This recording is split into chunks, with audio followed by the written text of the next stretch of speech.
What was supposed to be a standard budget hearing turned into one of the most brutal public takedowns Washington has seen in years. Secretary Pete Hegseth walked in expecting routine questions about defense spending but instead faced a relentless grilling that exposed cracks in his leadership, his credibility, and even his commitment to the Constitution.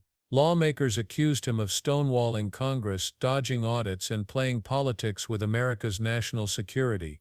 And when pressed on whether he'd obey a Supreme Court ruling, his answer or lack of one shocked everyone watching. This wasn't oversight.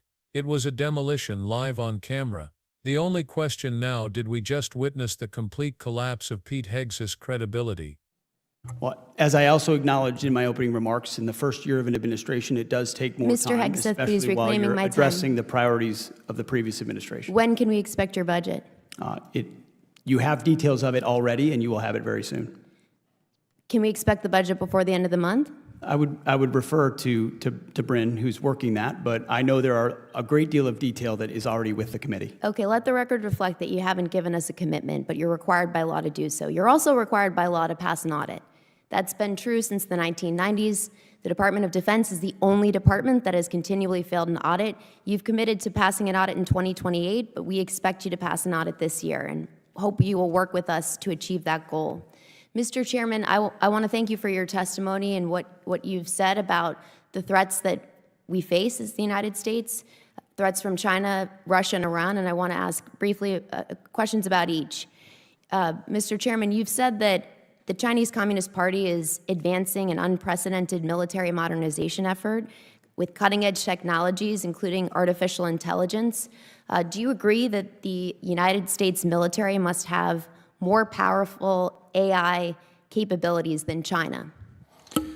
Well, ma'am, first, thank you also for your service in the Navy. I think LLMs and AI really underpinning all of our command and control capabilities is now and will be in the future a key and essential tool for decision making. Thank you. I agree that American AI dominance is extremely important. Yes, Mr. Hegseth, should American AI dominance be up for negotiation with China in any trade talks that are underway? As the chairman said, we're very focused on AI dominance. It's central to maintaining our cutting edge, and we're doing that. Good. Well, I hope, will you commit to telling the president not to sacrifice American AI dominance in any of his negotiations with the Chinese? The president is not surrendering any of our dominance to the Chinese. Good. I'll take that as a yes, that you'll be advocating for that. Thank you very much. I hope you'll also, you've both spoken to the importance of competition in the defense industrial base. I agree with that deeply. I'd point out that 40% of small businesses have left our defense industrial base supply chain in the past decade, and trade wars that have caused unprecedented uncertainty are going to drive more small businesses out of business. And that's something I hope we can work together to try to prevent, because it's very real in my home state of New Hampshire. Mr. Hegseth, did you order a pause in offensive cyber operations against Russia?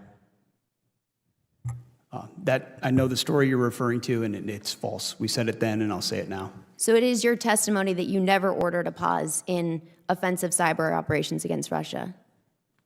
We did not. Okay, let the record reflect that, and we'll be following up on that. I'm going to skip Iran because there's been a lot said in this hearing that has given me grave concern. One of the things that's been said in this hearing, Mr. Hegseth, was I want to give you the opportunity to correct the record and make clear that you will abide by, that you will obey a ruling of the United States Supreme Court. I don't believe we have any cases pending before the Supreme Court right now. I want to ask you, will you abide by a ruling, by a decision of the United States Supreme Court if it is issued and you're asked to do so? What I've said, and I'll repeat, is that district courts should not set the foreign policy of the United States of America. Mr. Hegseth, this is a fundamental principle of the United States Constitution. Gentlelady's time's expired. Chair now recognizes the gentleman. From the moment the questioning began, lawmakers wasted no time tearing into the most basic issue of accountability: where was the budget? By law, the Pentagon is required to submit its spending plan to Congress no later than the first Monday in February. That deadline isn't a suggestion. It's the law. Yet here they were in June, 4 months late, with nothing official in hand. When pressed for a date, Hegseth dodged, claiming the administration was still untangling priorities from the previous White House. He repeated vague promises, said very soon more than once, but refused to give a commitment. The tension in the room was immediate. For members of Congress, failing to deliver a budget isn't just inconvenient, it undermines their ability to do the one thing the Constitution explicitly grants them, the power of the purse. Hegseth's refusal to give a straight answer looked less like a delay and more like contempt for oversight. But the grilling didn't stop there. Once the missing budget was on record, lawmakers shifted to the Pentagon's audit failures, a wound that's been festering for decades. Since the 1990s, every federal department has been required to pass an audit. The Department of Defense is the only agency that has failed year after year. Trillions in taxpayer dollars have flowed through the system, yet officials can't fully account for where the money goes. When asked if he could guarantee an audit this year, Hegseth fell back on a distant promise, 2028. That's 4 more years of failed accountability. The lawmakers weren't buying it. They demanded to know why the Pentagon should be trusted with billions more in taxpayer funds when it can't even pass the same test every other department meets. The evasions made Hegseth look less like a reformer and more like someone presiding over a financial black hole. If the budget and audits weren't already bad enough, the hearing then veered into a constitutional showdown that left viewers stunned. Representative Goodlander, a Navy veteran herself, asked the question every American should find straightforward: would the Secretary of Defense obey a ruling from the United States Supreme Court? It should have been a simple yes. Instead, Hegseth launched into a dodge, saying district courts shouldn't dictate foreign policy and refusing to give a direct answer. The evasion rang like an alarm bell. To the lawmakers in the room, it wasn't just incompetence, it suggested an open disregard for the very foundation of American government. Imagine the implications: the head of defense, uncertain or unwilling to say he would follow the nation's highest court. For viewers at home, that moment turned a bad hearing into something much darker. But lawmakers weren't finished. The spotlight turned to one of the most pressing arenas of modern warfare: artificial intelligence. China, they reminded Hegseth, is pouring massive resources into military AI, racing to outpace the United States. Congress wanted a firm guarantee: would American AI dominance ever be put on the table in negotiations with Beijing? Once again, Hegseth's answers fell short. He mumbled reassurances about staying ahead but never committed to a hard line.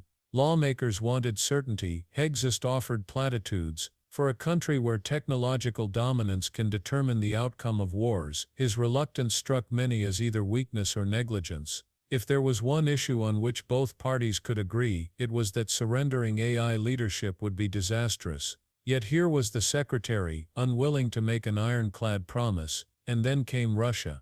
Reports had circulated that Hegseth ordered a pause in offensive cyber operations targeting Moscow.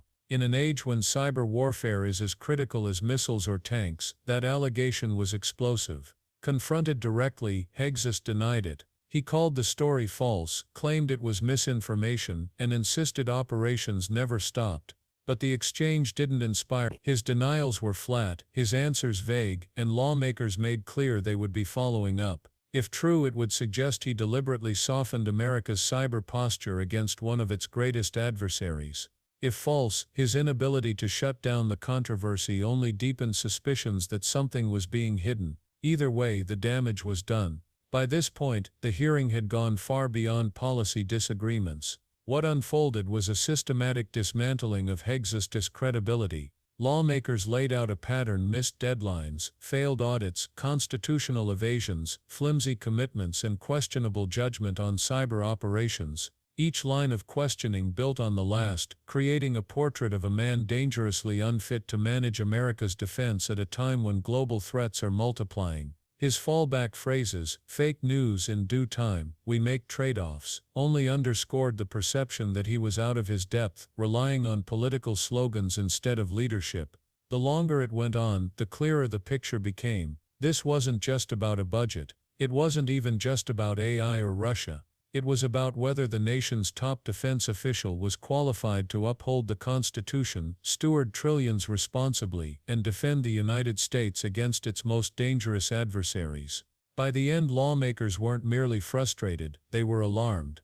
What was meant to be a budget hearing had spiraled into a televised demolition of a man portrayed as a partisan mouthpiece masquerading as a leader. And it ended the way all political meltdowns do, not with resolution but with questions that will linger far longer than the testimony itself. Was Pete Hegseth simply overwhelmed, unprepared for the weight of his office? Or was he deliberately protecting political allies at the expense of national security? Did his evasions reflect incompetence or contempt? For millions watching, those questions now hang over his career like a shadow. The meltdown wasn't just about this hearing. It was about trust, credibility, and the kind of leadership Americans demand at the highest levels of power. So what do you think? Was this the moment Pete Hegseth's credibility finally imploded? Or is it just another chapter in the long saga of Trump loyalists hiding behind slogans while the real work of governance falls apart? Drop your thoughts in the comments below. If you're tired of political figureheads masquerading as leaders, hit that like button, share this video so more people see it, and don't forget to subscribe for more unfiltered breakdowns. Stay sharp, stay bold, and I'll catch you in the next expose.